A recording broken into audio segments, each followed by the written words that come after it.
Hi viewers, welcome to Athi's kitchen.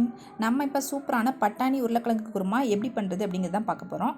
இது gravy டைப்லேயும் பண்ணலாம், நீங்கள் குருமா மாதிரியும் பண்ணிக்கலாம். பேனில் அது கொஞ்சமாக எண்ணெய் விட்டுக்கோங்க. அது கூட 1 டேபிள் ஸ்பூன் மல்லி, 1 டேபிள் ஸ்பூன் சோம்பு, 1 டேபிள் ஸ்பூன் சீரகம், அது கூட ஒரு 10 மிளகு சேர்த்துக்கலாம். மசாலா பொருட்கள் உங்களுக்கு அதிகம் இருக்க மாதிரி தெரிஞ்சால் 1/2 டேபிள் ஸ்பூன் மல்லி, 1/2 டேபிள் ஸ்பூன் சீரகம், 1/2 டேபிள் ஸ்பூன் சோம்பு சேர்த்துக்கோங்க. இப்போ ஸ்டார் பூ, 2 ஏலக்காய், 2 கிராம்பு, ஒரு பட்டை எடுத்து வச்சுருக்கேன். இது கூட நம்ம ஆட் பண்ணிக்கிறோம். உங்களுக்கு மசாலா வாசனை பிடிக்கலனா 1 ஏலக்காய், 1 கிராம்பு சேர்த்துக்கோங்க. அது கூட வெட்டின இஞ்சி பூண்டை சேர்த்துக்கிறேன். அது கூட கொஞ்சமாக நீல வாக்கில் வெட்டின வெங்காயம், பெரிய வெங்காயம் சேர்த்துருக்கேன். நீங்கள் சின்ன வெங்காயமாக இருந்தால் 5 வெங்காயம் சேர்த்துக்கோங்க.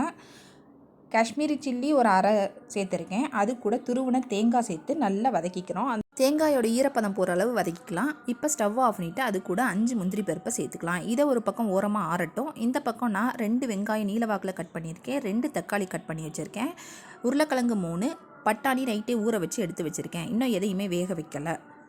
இப்போ குக்கரை ஹீட் பண்ணிக்கலாம். அதில் கொஞ்சமாக 1 டேபிள் ஸ்பூன் எண்ணெய் விட்டுக்கலாம்.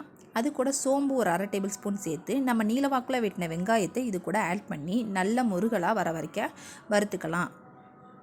உப்பு கொஞ்சம் சேர்த்து நல்லா வணக்கிக்கலாம். பொன்னிறமானோன்னு நம்ம கருவேப்பிலை கொஞ்சம் சேர்த்து நம்ம எடுத்து வச்சுருந்த தக்காளியை நல்லா மிக்சியில் அரைச்சி விட்டு சேர்த்துக்கலாம். இல்லைனா தக்காளி வாயில் மாட்டுற மாதிரி இருக்கும். இப்போ மசாலா ஆட் பண்ணிடலாம். மஞ்சள் தூள் 1/2 டேபிள் ஸ்பூன், மிளகாய்த்தூள் 2 டேபிள் ஸ்பூன், நீங்கள் காரத்துக்கு ஏற்ற மாதிரி சேர்த்துக்கோங்க. மல்லித்தூள் 1/2 டேபிள் ஸ்பூன், ஏன்னா மல்லி ஆல்ரெடி வறுத்ததுலேயே நம்ம சேர்த்துருக்கோம், அதனால் கம்மியாக சேர்த்துருக்கேன். கரம் மசாலா கொஞ்சம் 1/2 டேபிள் ஸ்பூன் சேர்த்துக்கோங்க.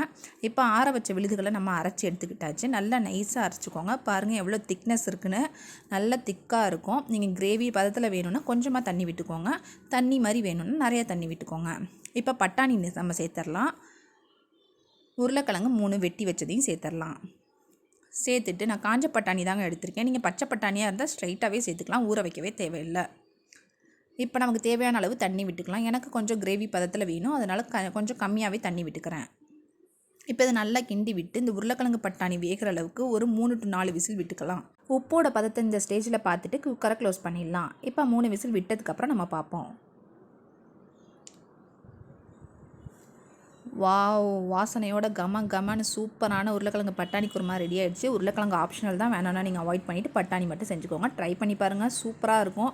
லைக் பண்ணுங்கள், உங்கள் ஃப்ரெண்ட்ஸ்க்கும் ஷேர் பண்ணுங்கள், அண்ட் மறக்காமல் சப்ஸ்கிரைப் பண்ணிவிடுங்க. தேங்க்ஸ் ஃபார் வாட்சிங். Bye bye.